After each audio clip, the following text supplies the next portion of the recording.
Yo, YouTube, what's up with your boy, Sports and Fitness Rants? I'm back, guys. Click that like button. Subscribe to my channel. What's up, y'all? Welcome back, guys.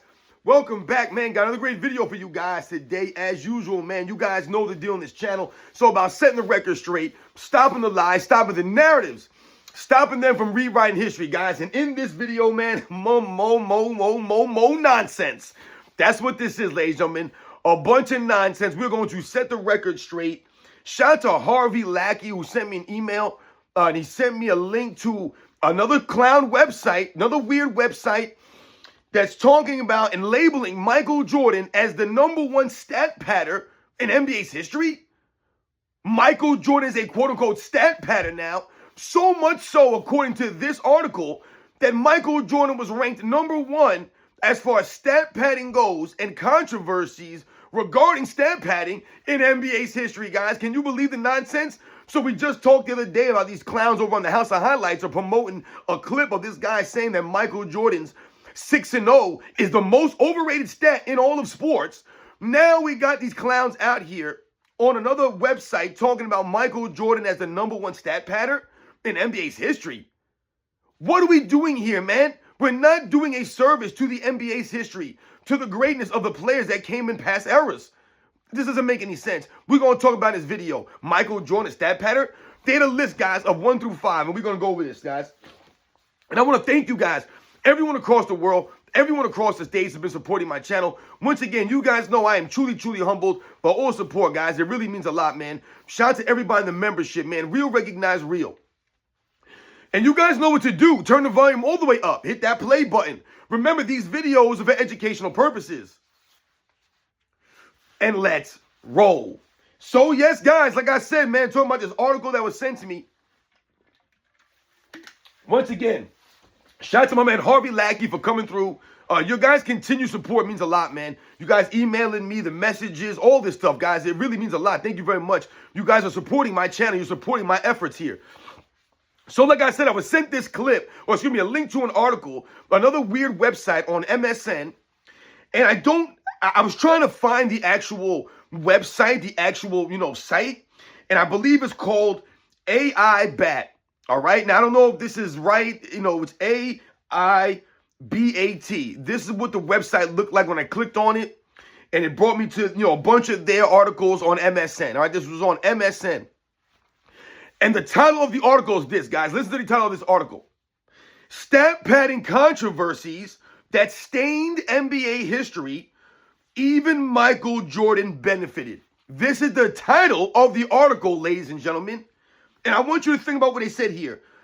Stained NBA history. These are stat padding controversies that stained NBA's history. All right, now they have a list. All right, they had a list of 5 players. All right, in this article, guys.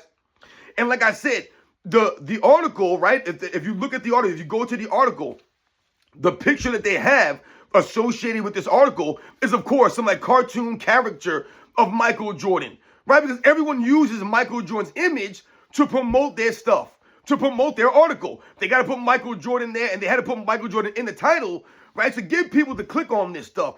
Everything with Michael Jordan's name. Everything, guys. Everything. So they use Michael Jordan's name in this title, once again, and the photo to bring people into the article because they put stat padding in Michael Jordan. This is insane. Let's read the article. Let's see what they have to say. These people don't know what they're talking about. Another clown out here that's, the author of this article. They don't know what they're talking about. And the article wasn't even like a long read. All it was this person highlighting 5 different instances, 5 different players in NBA's history and why they were stat padders, right? What they did to show and prove that they were stat padding. They were stat padders. And this is the worst list I've ever seen in my life. This list makes no sense. Once again, another person exposed. This person was probably born in 2002, just started watching basketball after 2010. They don't know a damn thing before 2010. It's the same thing I keep telling you guys over and over and over again. these young, soft, feminine clowns out here that don't know basketball, didn't watch it growing up in the 80s and 90s, never even played sports, these people. But now they got a platform, and they got something to say about eras that they didn't even watch, they have no clue about. They're talking about a sport that they never even played.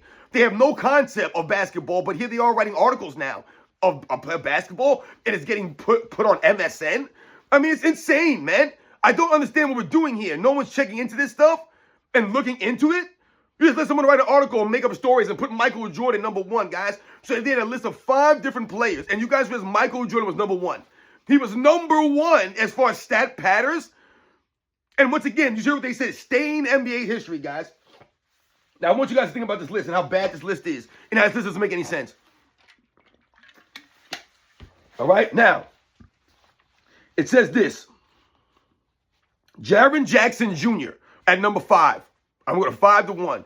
So Jaren Jackson Jr., we all know, I think he's won 1 or 2 Defensive Player of the Year awards in his career. And in the article, they were trying to say or imply that in 2023 season, Jaren Jackson Jr. got a lot of help as far as blocks at his home court in Memphis. They were saying that the Memphis Grizzlies home court record keepers or the bookkeepers there were inflating Jaren Jackson's blocks to make it seem like he was greater on the defensive end. This is what they were saying about Jaren Jackson Jr. in 2023. I never even heard this, but they're trying to say that this was a stain in NBA, a stain in NBA history, a stain in NBA history. I never even heard about this. Once again, Jaren Jackson Jr. is not talked about as one of the great defensive players of all time. No one's even talking about Jaren Jackson Jr. But this article is trying to say, that Jaren Jackson Jr., 2023 season is a stain on NBA's history. No one even talks about this stuff. No one even knows. I didn't even know this was a thing.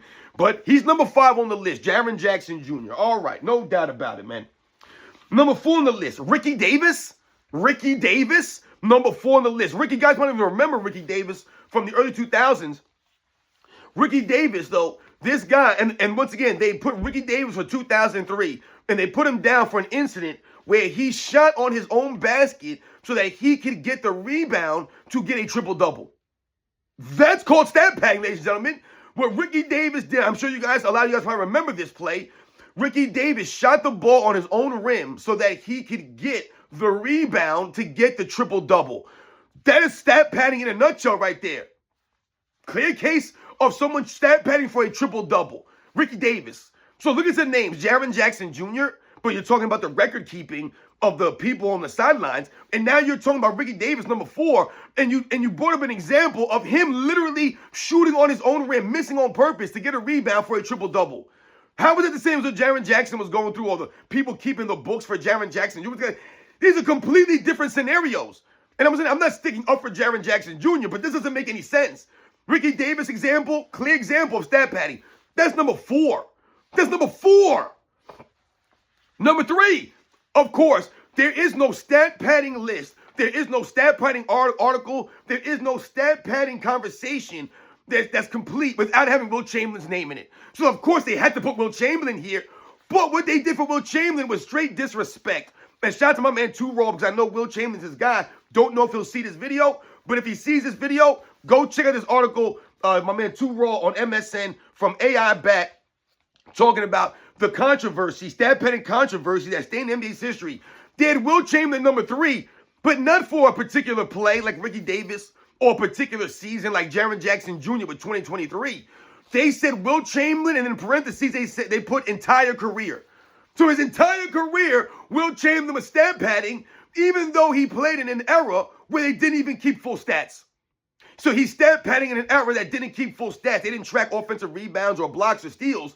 So why did Wilt Chamberlain give so much effort on the defensive end, attempting to block shots and get all these steals and rebound the ball the way he did if they weren't even keeping accurate stats on those stats? Right? So wouldn't Wilt Chamberlain, if he was a stat padder for his whole career, wouldn't he figure, let me save energy on the defensive end and not try to block so many shots because no one's keeping track of this stuff anyway? Why am I giving effort to get these steals and blocks? I'll just save the energy. Don't give that kind of effort on the defensive end because the stats are not being kept like this, and I'll just focus on scoring points. He didn't do that, though, did he? Did he just focus solely on defensive rebounds because they didn't keep track of offensive rebounds when he played? No. if you watch the film of Wilt Chamberlain, you see him tipping in a lot of his teammates' misses, right? And rebounding, offensive rebound the ball. So obviously he wasn't stat padding or chasing stats like that because they didn't even keep the stats like that when he played. I'm so confused by this. Did they have Defensive Player of the Year awards? No. Did they have all defensive teams? No, they didn't. So him attempting and playing defense the way that he did, the way he hustled, how would that help him get awards? It wouldn't, because they didn't keep these award or stats or have these awards to give. So what stats was he chasing and stat padding of? They put his whole career. Wilt Chamberlain's whole career, they said he chased stats and he was more concerned with stats rather than winning. This is what they said about Wilt Chamberlain in this article to summarize and explain why Wilt Chamberlain was number 3 on this list. They brought up his 50-point, 25 per game rebound season and how this man was stat padding. He was giving effort. I'm pretty sure it takes a lot of effort to grab 25 rebounds and score 50 points a game. That's called effort. Wilt Chamberlain never came out the game. The dude never rested. He played forever. Rarely ever missed any games. So once again, I don't understand how Wilt Chamberlain is a stat padder when he played in an era that didn't keep stats like that. And once again, he didn't dominate the basketball. He wasn't a point guard or a guy that, dribbled the ball up the court and dished it out. Wilt Chamberlain, once again, sacrificed scoring to focus on rebounding and defense so he could help his team win a championship in 1967. So he sacrificed scoring, gave up those stats to win. But they're saying that he played and was focused on stats, not winning. Doesn't make any sense. Once again, who else was winning in the 60s? Only Wilt Chamberlain and Bill Russell won championships in the 60s. But this person is saying that Wilt Chamberlain stat padded his entire career. Because Wilt Chamberlain got a lot of stats? Insane, man. Anyway, next on the list this is number 2 now. Russell Westbrook. So Russell Westbrook is ahead of Wilt Chamberlain, but he's not number 1. He's number 2. Russell Westbrook. So Russell Westbrook, and the way they talked about Russell Westbrook, they put for Russell Westbrook all of his triple-double seasons.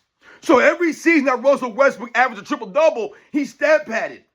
Now, when it comes to Russell Westbrook and some of the rebounding numbers that he put up, and they mentioned this in the article, they talked about how Russell Westbrook's teammates would often back up, and make way to allow Russell Westbrook to grab rebounds.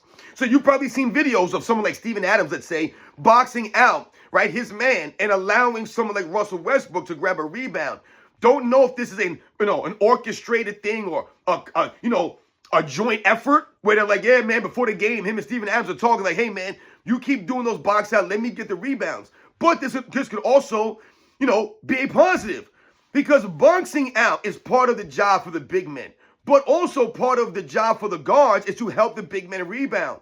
So if Steven Adams is boxing out or a big man is boxing out down low and a guard comes down crashing the boards and is able to benefit by grabbing a rebound because his teammate is boxing out, that's called teamwork, is it not? But I won't take away the fact that Russell Westbrook has been known for chasing stats, all right? Stat padding to me and chasing stats, it's a thin line here, all right? We have to think about some of this stuff. Because they think about Russell Westbrook, and they talked about the seasons that he averaged triple-doubles. I remember during this time when Russell Westbrook was getting all these triple-doubles, the 2017, 2018, 2019 seasons, right, that he was doing some of this stuff. I remember them looking into this stuff and figuring out the record of the Oklahoma City Thunder, the wins and losses, in the games that Russell Westbrook had a triple-double. And when they looked into this stuff, they realized that the Oklahoma City Thunder was a plus, right, above 500 when Russell Westbrook averaged scored or had a triple-double in a game. So what they found is that it wasn't him necessarily stat padding or stat chasing, and it wasn't affecting the team in a negative way. Russell Westbrook getting these triple-doubles based off of the effort that he gave, essentially. The man was just running around like a maniac. Not saying that the triple-doubles were great necessarily, or that was, something that Russell Westbrook was going for, but the man played a game where he was all over the place. He was high energy, right? High effort from Russell Westbrook. So he's getting and accumulating some of these stats, but it was coming in the course of winning games. They weren't losing a bunch of games because he was chasing stats necessarily or stat padding for triple-doubles.